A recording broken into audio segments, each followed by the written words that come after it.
نے رب کے حکموں کو توڑا، ہم نے پرواہ نہیں کی۔ ہم سمجھے دنیا میں آئے ہیں تو ہماری دنیا ہے، آوارہ ہوں، خواہشات نفس کے مطابق زندگی گزاریں، آنکھیں بے حیائی میں لگی رہی، سوچیں آوارگی میں لگی رہی، کان نغمے سنتے رہے، زبان جھوٹ بکتی رہی، ظلم و جبر کا بازار گرم رکھا، عصمت عزتیں پامال کرتا رہا، لوگوں کا مال لوٹتا رہا، حق غصب کرتا رہا، کلیجی اور دل چیرتا رہا، لوگوں کو زخمی کرتا رہا، لوگوں کے جذبات سے کھیلتا رہا، پرواہ نہیں کی کہ یہ دنیا ہے، امتحان گاہ ہے، چند دنوں کے لیے آئے ہیں، اللہ کے حضور پیش ہونا ہے، عملوں کا حساب ہونا ہے۔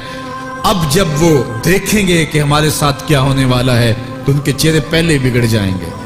کیوں؟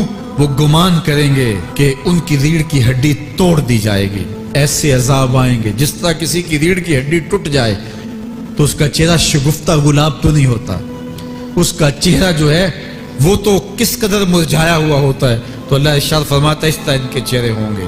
ابھی عذاب آیا نہیں ہے لیکن چہرے پہلے اترے ہوئے ہوں گے، اور جب عذاب کی بھٹی میں ڈالے جائیں گے، اللہ اکبر، اور وہ سخت عذاب، حضور نے جبریل امین سے پوچھا مجھے جہنم کے عذابوں کا ذکر سناؤ۔ عرض کی حضور سب سے ہلکے عذاب کی کہانی سناتا ہوں، اور وہ یہ کہ جہنمی کے پاؤں میں آگ کا جوتا رکھا جائے گا، باقی پورا بدن اس کا سلامت ہوگا۔ یہ سب سے ہلکے عذاب کی کیفیت ہے۔ اب پاؤں میں آگ کا جوتا ہوگا، حدت، گرمی، شدت اتنی ہوگی کہ دماغ پگھل کے ناک اور کانوں کے راستے سے باہر آ جائے گا۔ پاؤں میں رکھے ہوئے جوتے کی گرمی دماغ کو ایسے چڑھے گی کہ وہ پگھل جائے گا اور ناک اور کانوں کے راستے سے باہر آ جائے گا۔ تو اللہ کے عذاب کے خوف سے چہرے بگڑ جائیں گے، حالت سلامت نہیں رہے گی۔ یہ بات ذہن میں رکھیں کہ اللہ جس کو جہنم میں ڈالے گا اس کو اس صورت میں نہیں ڈالے گا، یہ محمدی صورت ہے، یہ شکل اس کی چھین لی جائے گی اور اس کی شکل بڑی کر دی جائے گی۔ اس کا ایک ایک دانت احد پہاڑ جتنا ہوگا۔ احد پہاڑ کا پھیلاؤ 15 کلومیٹر پہ ہے، 15 کلومیٹر کا ایک دانت، اور 32 دانت کتنے ہوں گے تو منہ کتنا بڑا ہوگا۔ اس کو اتنا بڑا اس لیے کیا جائے گا تاکہ وہ عذاب کی تکلیف زیادہ سہے۔ 70 گز موٹی کھال ہوگی، اور کھال جل جائے گی تو اللہ قرآن میں فرماتا ہے ہم نئی کھال دے دیں گے تاکہ عذاب کی تکلیف اس کو گوارا کرنی پڑے۔ پھر چیخے گا، چلائے گا، ہائے مجھے پانی دو، پانی دو، پیاس کی شدت ہے۔ 70 سال تک تو اس کی کوئی آواز ہی نہیں سنے گا۔ 70 سال کے بعد داروغہ جہنم چیخ کر کہے گا کیا مانگتا ہے؟ وہ بولے گا مجھے پانی چاہیے۔ کہا جائے گا تو بے بھی ملتا ہے پانی۔ پھر داروغہ جہنم اسے پانی دے گا، کوکا کولا کی بوتل دے گا یا پیپسی تھما دے گا یا منرل واٹر کی بوتل دے گا؟ نہیں، قرآن بتاتا ہے اسے مائے حمیم دیا جائے گا، کھولتا ہوا پانی، اور وہ اتنا گرم ہوگا جب پینے کے لیے چہرے کے قریب کرے گا اس سے اٹھتی ہوئی بھاپ کی وجہ سے چہرے کی کھال ادڑ کے اس کے اندر گر پڑے گی، لیکن اس کے باوجود اس کو پینا پڑے گا۔ اللہ فرماتا ہے یہ دنیا ہی سب کچھ نہیں ہے، سمجھ لیا یہی سب کچھ ہے، آخرت کو بھول گئے، صبح اٹھے کام پہ چلے گئے، شام آئے آوارگی میں چلے گئے، صدائیں آتی رہی حی علی الصلاۃ حی علی الفلاح، کوئی پرواہ نہیں کی، نہ پیشانیوں نے سجدے کیے، نہ سوچوں میں پاکیزگی آئی، زندگی یوں گزار کے چلے گئے۔ ایسے نہیں، کہا ایک وہ ہوں گے جن کے چہرے شگفتہ گلاب ہوں گے، ایک وہ ہوں گے جن کے چہرے بگڑے ہوئے ہوں گے۔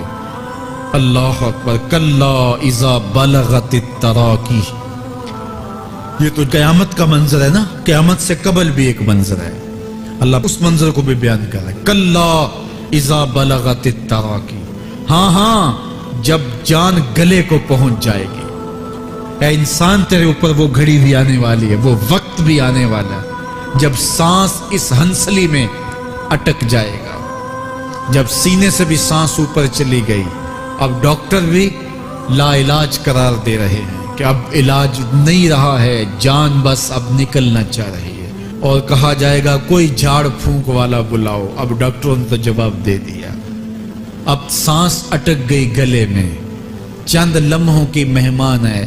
اب ڈاکٹروں نے کہا اب ہماری جانب سے لا علاج ہو گیا، اب لے جاؤ اس کو گھر، یا وینٹیلیٹر پہ ڈال دیتے ہیں اس کو، بس اب ہماری جانب سے کوئی اس کا علاج نہیں ہے. اب گھر والے روتے ہیں, کہتے ہیں کوئی جھاڑ پھونک والا لاؤ, کوئی دم والا لاؤ, شاید وہ کوئی دم کرے تو اس کی جان میں جان آ جائے. ڈاکٹروں نے تو لا علاج قرار دے دیا. وَظَنَّ عَنَّهُ الْفِرَاقُ.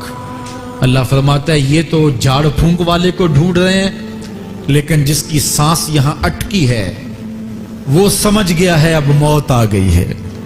اس کو یقین ہو گیا ہے کہ اب موت کے لمحے آ گئے ہیں, اب میں بچ نہیں پاؤں گا. اب آنکھیں تاڑے لگی ہوئی ہیں. وَالْتَفَّتِ السَّاقُ بِالسَّاقِ. پنڈلی پہ پنڈلی چڑھ رہی ہے. جب موت آ جاتی ہے تو پھر پنڈلی سے پنڈلی لپٹ جاتی ہے, اس کو پھر جدا کرتے ہیں اور جدا کر کے دونوں انگوٹھے باندھ دیتے ہیں تاکہ پنڈلی کے اوپر پنڈلی نہ چڑھے. اللہ وہ منظر بیان کرتا ہے, صاحب یہ وقت آنے والا ہے جب دونوں انگوٹھے باندھ دیے جائیں گے, جب ناک میں روئی ٹھونس دی جائے گی, جب چٹے لباس میں کفن دیا جائے گا, جب غسال کے سامنے بے بس پڑے ہوں گے, وہ چاہے یہ بازو اٹھائے چاہے یہ بازو اٹھائے, گرم پانی ڈالے یا سرد پانی ڈالے, جب بس پڑے ہوئے ہوں گے جو ہے وہ غسل دینے والوں کے, اور ناک میں روئی ہوگی اور دونوں انگوٹھے آپس میں بندھے ہوں گے.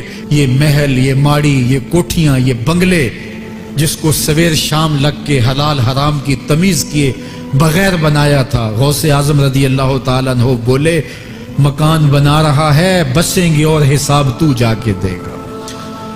اور یہ تو ایک رات بھی تجھے اس گھر کے اندر نہیں رکھیں گے کہ چلو ایک رات مہمان رکھ لیں. کہتے ہیں نہیں نہیں, مہمانوں نے بھی جانا ہے تو جلدی کرو, اس کو سپرد کراؤ.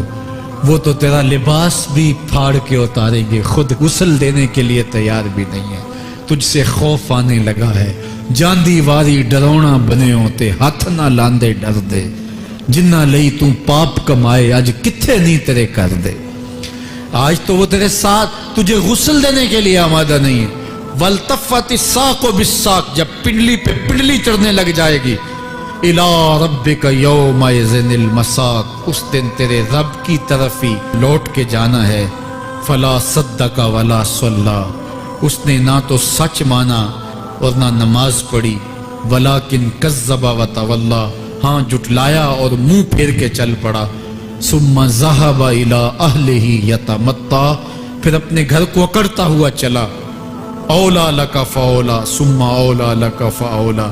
تیری خرابی آ پہنچی, ہاں تیری خرابی آ پہنچی. ایحسب الانسان ان یترک سدی. انسان دنیا میں یہ گمان کرتا ہے اس کو سدا چھوڑ دیا جائے گا.